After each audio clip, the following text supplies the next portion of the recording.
Hello everyone, welcome back to my channel. The nominations for the 2021's Brit Awards are finally out, and the reason why I'm so excited for this is because over the past few years my taste for music has gravitated more towards the UK and Europe as a whole, and the Brits tend to reflect the type of music that plays not only in Great Britain but in Europe as well, in the international categories and whatnot.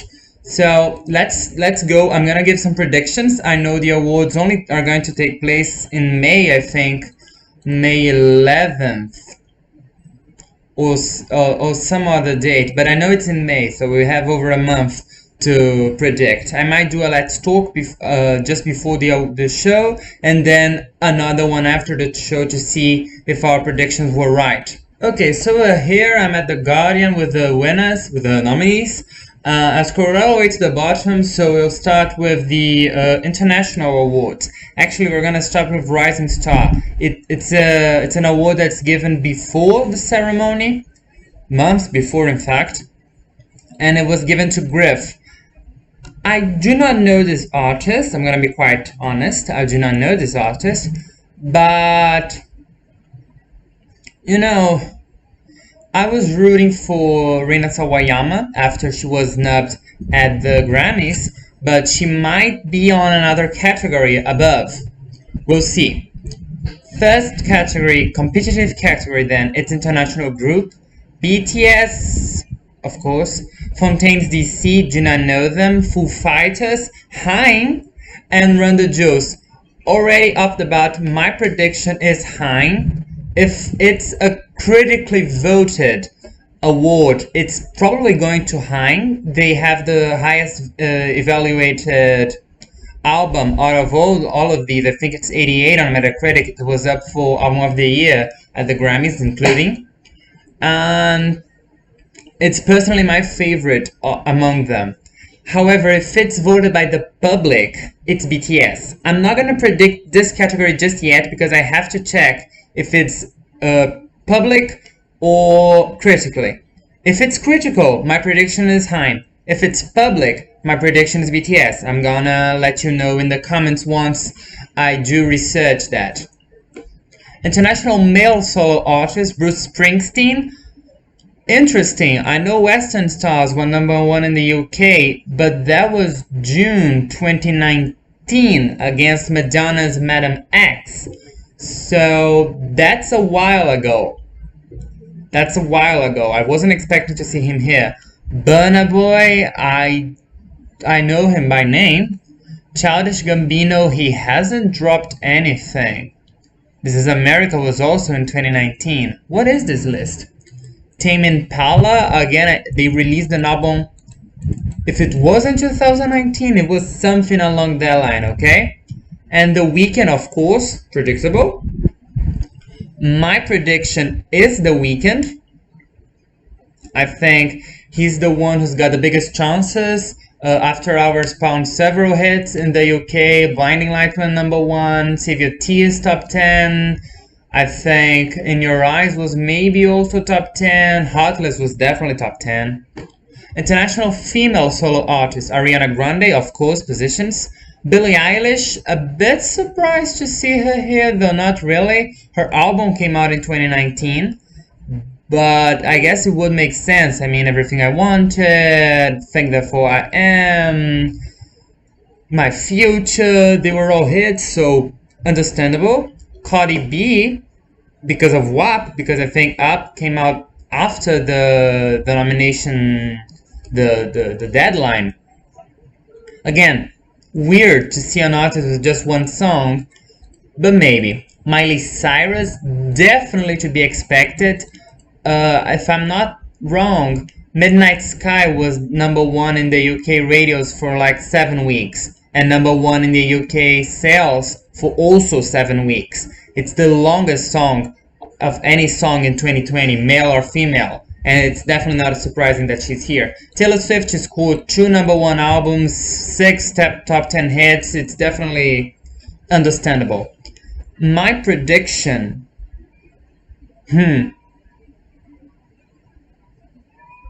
Once again, If it's critical, Taylor Swift. If it's critics, Taylor Swift. If it's public, either Ariana or Billie. If it's success, then Miley Cyrus. Either of the three, Ari, Miley, and Taylor, winning, I'm okay with, because I like them three a lot. I also like Cardi, but I don't think she should be here based on WAP. And I like Billie, but her album didn't even come out this year. All of these other artists, with the exception of Cardi B, had albums.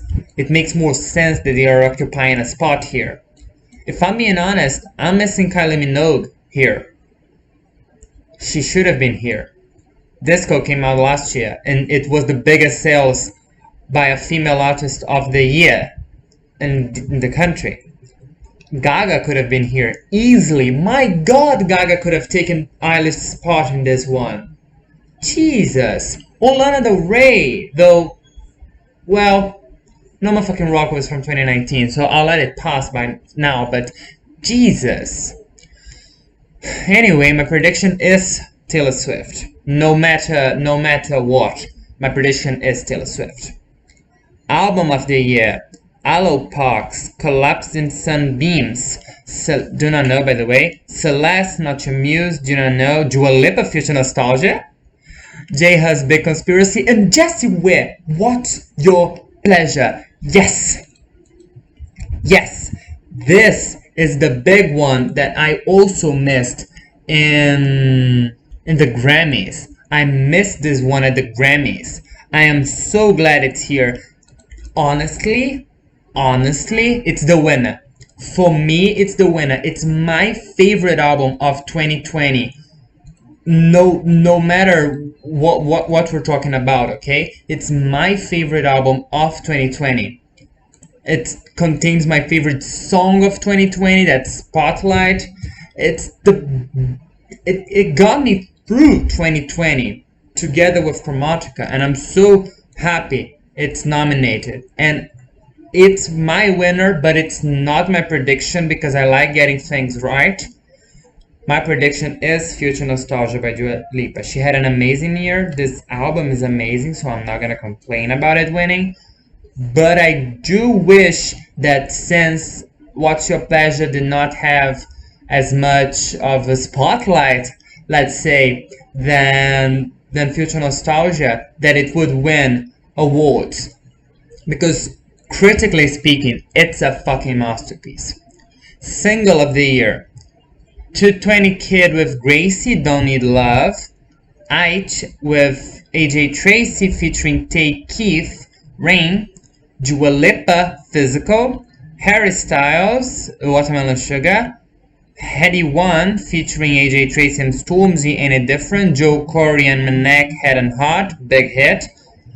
Nathan Doe and KSI Lighter, Regard and Ray, Secrets, also big hit.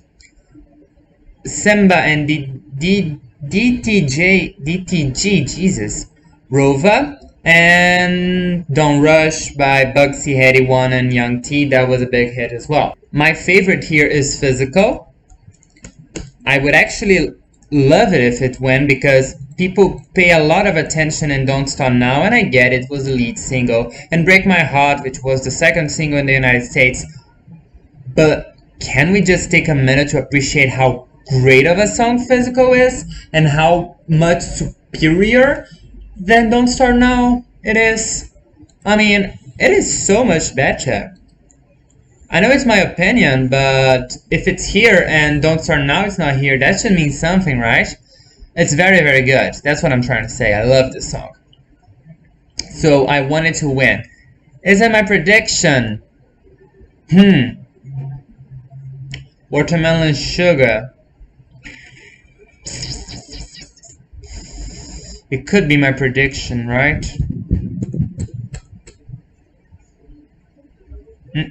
I'm gonna split, okay? I'm gonna have a split in this category. Either Physical or Watermelon Sugar. I get double points if it's Physical, okay? But I will get a point if it's Watermelon Sugar. Breakthrough Act.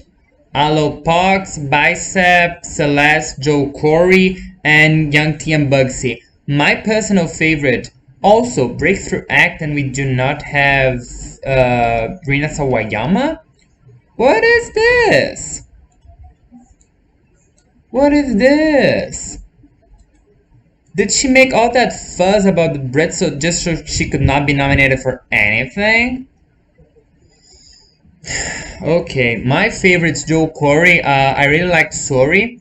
I'm a bit surprised that he only got the recognition now because I think Sorry was from 2019 or 18. So it's been a while. He's been known for a while. It's not really a breakthrough. But I guess he just never had the spotlight he's got now because of Head and Heart. So it is my favorite among these. I mean, I can see Young T and Bugsy, TikTok and whatnot. But my favorite and my prediction is Joe Corey. Group: Bicep, Youngblood, Little Mix, 1975, and Young T and Bugsy. Again, these people are with everything. Favorite: Little Mix. I am a bit skeptical about it winning because without Jessie there, and you know, it might change a few things. She had a very strong presence in the group, but it is my favorite, and I really love the Brits for always nominating them. So that's my prediction as well. If it's, I still gotta check if it's public or not. If it is public, then it's definitely going to a Little Mix. So my prediction nonetheless. Male solo artists: AJ Tracey, Heady One, J-Hus, Joe Corey, and Youngblood. I can maybe see a pattern here. See if Joe Corey was such a good breakthrough that he was nominated for male solo artist, which is a bigger category. So that might indicate that he's actually taken breakthrough because he's the best breakthrough that became a male solo artist. However, I'm not gonna call it up my prediction yet. My prediction is actually AJ Tracey. He's big in the UK, maybe more than Joe Corey. So here's my prediction. Oh, this is the last one. Female solo artist: Alopox, which was also in the breakthrough category. Celeste, which was also in the breakthrough category. Dua Lipa, Jessie Ware, and Lianla Havas. Havas. I don't know where she's from. I'm sorry. My winner, just like Album of the Year, is Jessie Ware. Watch out for Jessie Ware taking this one. But my prediction is Dua Lipa. Again, she's had an amazing year. Everything she did was perfectly. The era was so well planned. We're gonna pretend Hallucinate never happened so I can finish this argument with some credibility to it. Physical, Don't Start Now, Levitating, the remixes, the entire remix album, the featurings with Madonna, with Missy, with Mark Ronson, with Gwen Stefani. She had the most cohesive project by an artist overall in 2020, I'm sorry. The performances as well. So she is my prediction to win. I'd be happy to death if Jessie Ware took it, but I'm not. She's not my prediction. So that was it. Those were the nominations for the 2021 Brits. I definitely missed some big ones. Kylie Minogue, as I said, not nominated for anything.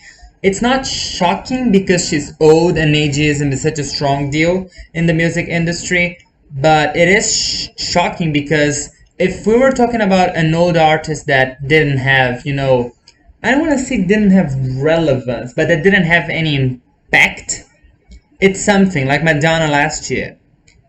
But we're talking about a female artist that scored a number one album with 56,000 sales, the biggest week by a solo artist in all of 2020, the entire year.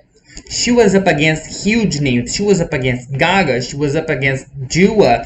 She was up against Little Mix. All people with a legion of fans. And she was the one who scored the most sales. She should have been here in any category, the international category, the album category. Disco is such a good album. It's definitely the biggest nub for me. Other than her, Gaga had 2 top 10 hits, had a #1 album. She was everywhere with Chromatica, with Rain on Me. She was #1. You know, it's I get her not being nominated because the era overall was weak. We only had one performance that was at the VMAs, and that's it. She did not promote her stuff in the UK. She did not promote her stuff anywhere other than New York. But you know, we get it. I get it. I get her not being here. But Kylie is something that it escapes my mind. A reason for her to not be nominated other than her being old. And she's not even that old. Come on, she's not even 60. Yes, she's been around since the 80s, but she started when she was like a teenager. Of course, she's got 5 decades of career. She started in 87. But she's still killing it. She shouldn't be underlooked. Oh, I might be a little mad now. Anyway, that was it. That was the video. Thank you very much for watching. Thank you very much for listening. If you've got any requests, please tell me. I'll see you in my next video. Bye.